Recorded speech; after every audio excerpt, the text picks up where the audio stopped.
Praise the Lord. जय मसीह की। मेरे धारावी कलीसिया के भाई और बहनों, मैं विश्वास करता हूं कि परमेश्वर ने आपको इस भयंकर महामारी में भी आपको सुरक्षित रखा है। आमीन, हालेलुया। मैं आपके लिए एक छोटा सा एक वचन लेकर आया हूं। तो आइए हम वचन में जाने से पहले छोटा सा एक प्रार्थना करते हैं। आइए अपने सरों को झुकाते हैं।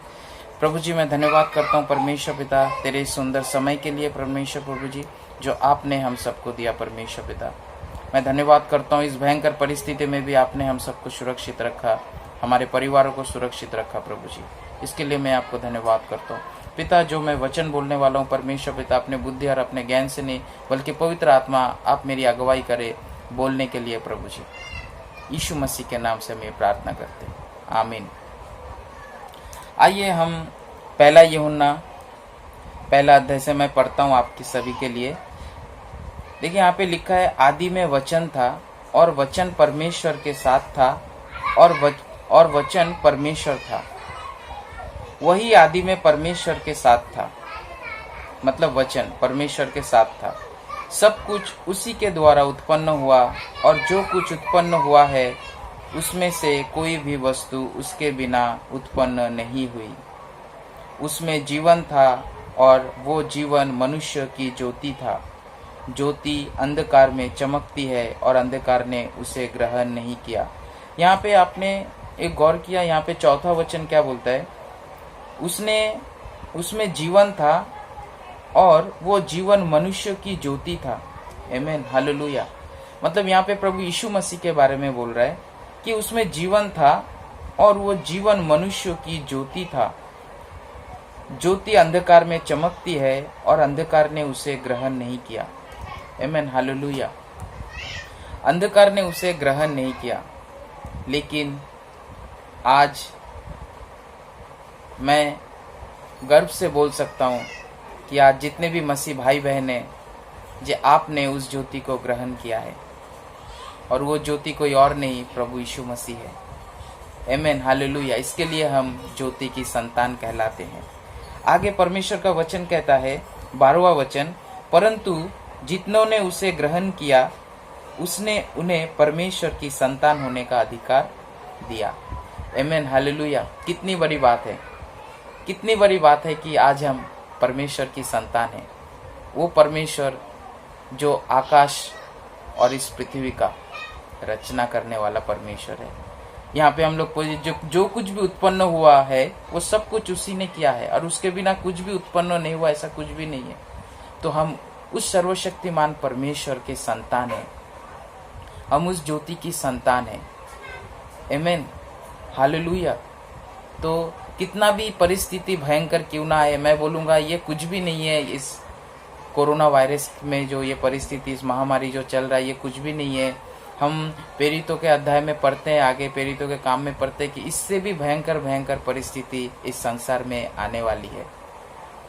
लेकिन हमारा विश्वास जो है वो प्रभु पर रहना चाहिए, ऐसे वचन के द्वारा कि प्रभु तूने कहा है कि हम परमेश्वर की संतान हैं, हम तेरी संतान है प्रभु, क्योंकि हमने तुझे ग्रहण किया है, हमने ज्योति को ग्रहण किया है, अंधकार को छोड़ दिया है, अंधकार का जीवन को छोड़ दिया, अंधकार के कामों को छोड़ दिया है और हमने ज्योति में हम आए हैं प्रभु। और आगे 14 अध्याय का 14 में लिखा है, और वचन देहधारी हुआ और अनुग्रह और सच्चाई से परिपूर्ण होकर हमारे बीच में डेरा किया, और हमने उसकी ऐसी महिमा देखी जैसे पिता के इकलौते की महिमा। हम बाइबल में पढ़ते हैं प्रभु यीशु मसीह के जीवन को, हम देखते हैं जो किस तरीके से प्रभु यीशु मसीह ने अपने जीवन को जिया। एक पवित्र जीवन को प्रभु यीशु मसीह ने जिया है। जब तक वो क्रूस पर ना चढ़ाए गए थे तब तक उसके अलग अलग चिन्ह चमत्कार हम लोग ने देखे। उसके मुंह से ऐसे ऐसे वचन सुने जो मनुष्य ने उससे पहले कभी नहीं सुने थे। ऐसे ऐसे कार्य देखे थे जो उससे पहले कोई मनुष्य ऐसे कार्य नहीं किया था। तो ऐसे ऐसे एक महिमा, सबसे बढ़कर महिमा जो हम जब पढ़ते हैं कि परमेश्वर ने हमारे दंडों को अपने ऊपर ले लिया। आमीन, हालेलुया। हमारे दंडों को परमेश्वर ने अपने एक लौते पुत्र प्रभु यीशु मसीह ने अपने ऊपर ले लिया और वो उस कलवरी के क्रूस पर वो चढ़ाया गया। और इतनी बड़ी महिमा जो है ये संसार भर पूरे दुनिया के लोगों ने इस बात को देखा। ये सच्चाई है कि हमारा परमेश्वर कोई लकड़ी और पत्थर की मूर्ति नहीं है, बल्कि वो जीवित परमेश्वर है। वो बातें करता है, उसका हर एक वचन हाँ आमीन में उत्तर को देता है। आमीन, हालेलुया। तो परमेश्वर इस लॉकडाउन में भी वो हमसे यही अपेक्षा रखता है, इस महामारी में वो यही अपेक्षा रखता है कि हम शांति को बनाए रखें, हम अपने विश्वास को उसके प्रति बनाए रखें, हमारे अंदर हम धीरज को बनाए रखें। तो इसके लिए मैं गलातियों के पुस्तक में जाऊंगा, आपको यही वचन बताने के लिए। गलातियों का पुस्तक 5वां अध्याय 16वां वचन में लिखा है, पर मैं कहता हूँ आत्मा के अनुसार चलो तो तुम शरीर की लालसा किसी रीति से पूरी ना करोगे, क्योंकि शरीर आत्मा के विरुद्ध में और आत्मा शरीर के विरुद्ध में लालसा करता है, और ये एक दूसरे के विरोधी है। आमीन, हालेलुया। तो हम वचन बोलता है कि हम आत्मा के अनुसार चलें, ना कि शरीर के अनुसार, क्योंकि आत्मा के अनुसार अगर हम चलेंगे तो परमेश्वर की हर एक आशीष हमारे जीवन में होगी। वो आगे वचन में लिखा है, मैं आपको पढ़ के सुनाऊंगा। लेकिन उससे पहले अगर हम शरीर के अनुसार चलेंगे तो हम थक जाएंगे, हम हार जाएंगे, हम निराश हो जाएंगे, हम टूट जाएंगे। और शैतान यही चाहता है हमसे कि हम आत्मा के अनुसार नहीं चल के हम शरीर के अनुसार चले और हम पाप करें। और बाइबल का वचन कहता है परमेश्वर हमसे प्रेम करता है, लेकिन पापों से वो घृणा करता है। आमीन, हालेलुया। तो इसके लिए कोई भी पाप ना करे, कोई भी पाप ना करे, कोई भी शरीर के लालसाओं को हम पूरी ना करें। बल्कि हम घर में हैं, लेकिन हम ज़्यादा से ज़्यादा समय हम टीवी में देते हैं, मोबाइल में, पिक्चरों में देते हैं, अलग अलग क्या बोलते हैं आजकल जो कुछ निकला है टिकटॉक में हम लोग समय को बिताते हैं। हम वचन में नहीं जानते, जबकि हम संडे को, महीने के पहला संडे हम धारावी कलीसिया उपवास प्रार्थना करते थे। क्या आपको याद है? आपने कभी उपवास किया है? ये वचन सिर्फ आपके लिए लागू नहीं है, मेरे लिए भी ये वचन लागू है कि जब मैं संडे के दिन शाम को जब मैं प्रार्थना कर रहा था, और ये बात मुझे याद आया कि आज का दिन उपवास प्रार्थना का दिन था। उपवास प्रार्थना का दिन था और मैंने जो है वो उपवास के उस समय को मैंने खो दिया, मैंने गवा दिया।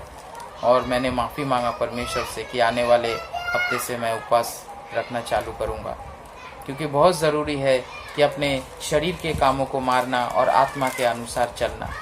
आमीन, हालेलुया। तो मैं यही आपको बताना चाहता हूँ कि आत्मा में के अनुसार जो इंसान चलता है वो कौन सी परमेश्वर की ओर से क्या आशीष उसके अंदर रहती है। आइए हम पढ़ते हैं 5वां अध्याय गलातियों का, और 22 से हम लोग पढ़ेंगे। पर आत्मा का फल प्रेम है। आत्मा का पहला फल प्रेम है। आप घर पे तो रहेंगे, लेकिन आपके अंदर प्रेम रहेगा परमेश्वर का। दूसरा आनंद है। इस लॉकडाउन में भी, इस महामारी में भी आप आनंदित रहेंगे, परमेश्वर का आनंद आपके साथ में रहेगा। शांति है। तीसरा, आपके जीवन में इस भयंकर महामारी में भी आपके जीवन में शांति बनी रहेगी परमेश्वर का। धीरज है। आप धीरज धरे रहेंगे कि परमेश्वर कुछ तो कार्य करने वाला है, परमेश्वर कुछ तो करने वाला है मेरे जीवन में। परमेश्वर इस भयंकर महामारी में भी बहुत बड़ा काम करने वाला है। तो आप धीरज धरे रखेंगे। कृपा रहेगी परमेश्वर की आपके जीवन के ऊपर, भलाई रहेगी आपके जीवन के ऊपर, विश्वास आपका बना रहेगा परमेश्वर के प्रति, नम्रता आपकी बनी रहेगी आपके अंदर, और संयम है। ऐसे कामों के विरुद्ध में कोई भी व्यवस्था नहीं। और जो मसीह यीशु के हैं उन्होंने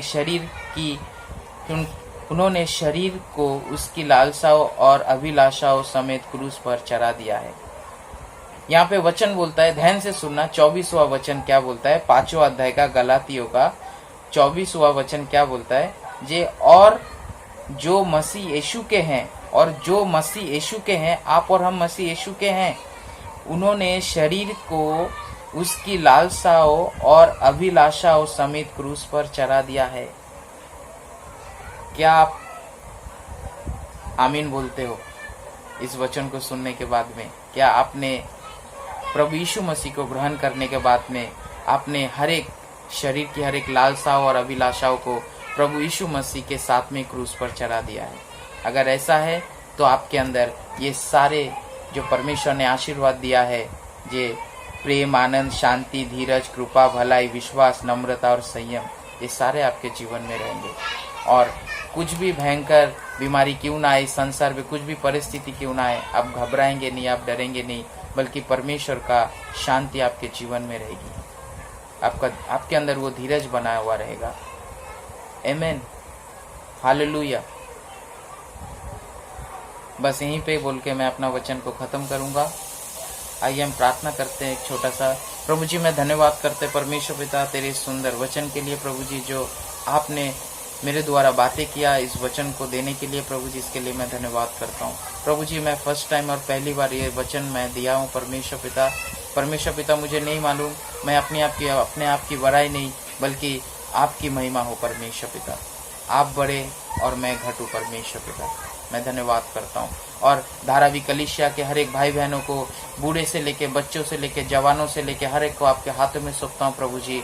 परमेश्वर पिता, जहाँ कहीं पर भी वो है इस ये परिस्थिति में, आप उनकी रक्षा करना परमेश्वर पिता, उनकी ज़रूरतों को आप पूरा करना परमेश्वर पिता, क्योंकि आपने वादा किया परमेश्वर पिता कि आप हमें कभी नहीं छोड़ोगे, ना कभी त्यागोगे परमेश्वर पिता।